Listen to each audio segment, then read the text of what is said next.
So the NBA offseason is upon us.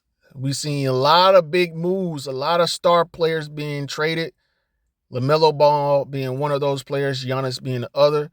But the Minnesota Timberwolves has just erased any type of financial wiggle room that they had acquiring Lamelo Ball. Not only that, they literally depleted their front court rotation. All they have right now is Rudy Gobert.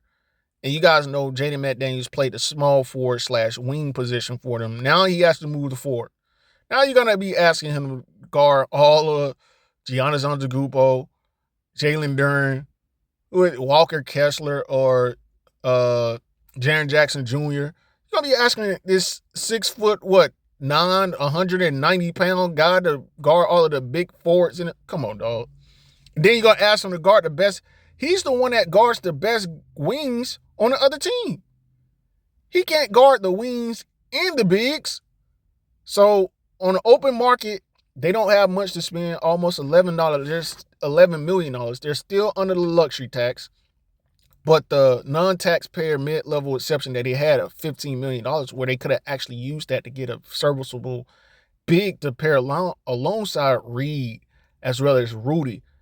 But this is a trade that they're desperately making to see if they can keep Anthony Edwards, because the rumors started to circulate last season that he wants to go back to Atlanta and play with his former teammate Jalen Johnson, if I'm not mistaken.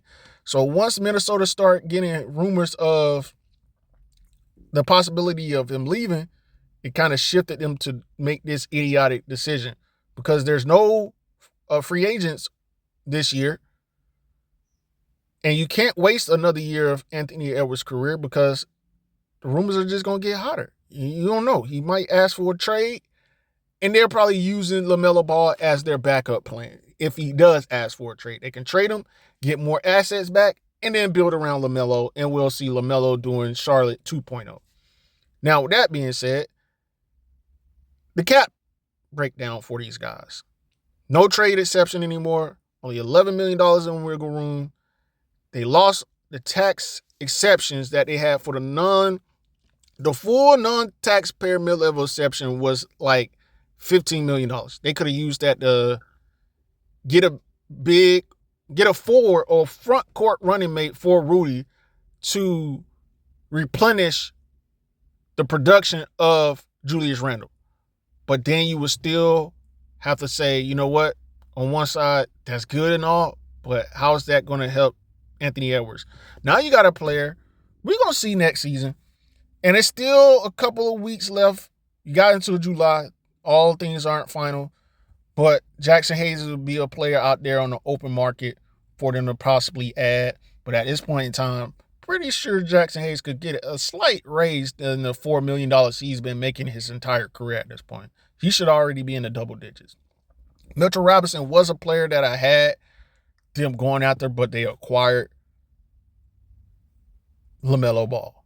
Also, too, Dwight Powell would be a serviceable big that they could add, probably at the vet minimum. At this point, I think Dallas has more money to offer him because they have his bird rights, so they can sign him and go over the tax line. Also, they have this Australian specimen that they could actually, use in the front court. But I don't think this day and age, especially for the way that the Minnesota Timberwolves are going to be looking to play, they're going to be able to play him alongside Rudy Gobert. And you don't have a backup center. You don't have a backup power forward or even a starting power forward. To ask McDaniels to play power forward at this point in his career when he was always playing the wing position is just diabolical. It's idiotic. Ayo Dosunmu is not a starting small forward. So if you think for a second that this lineup is going to keep Anthony Edwards in tune with you guys, you probably just made it worse acquiring Lamelo Ball. But I understand why they acquired Lamelo. They're probably going to trade Anthony Edwards at some point. And having Lamelo Ball relinquishes or replenishes anything that you would lose in terms of production for Anthony Edwards. Because the rumors did heat up last year. That's probably why they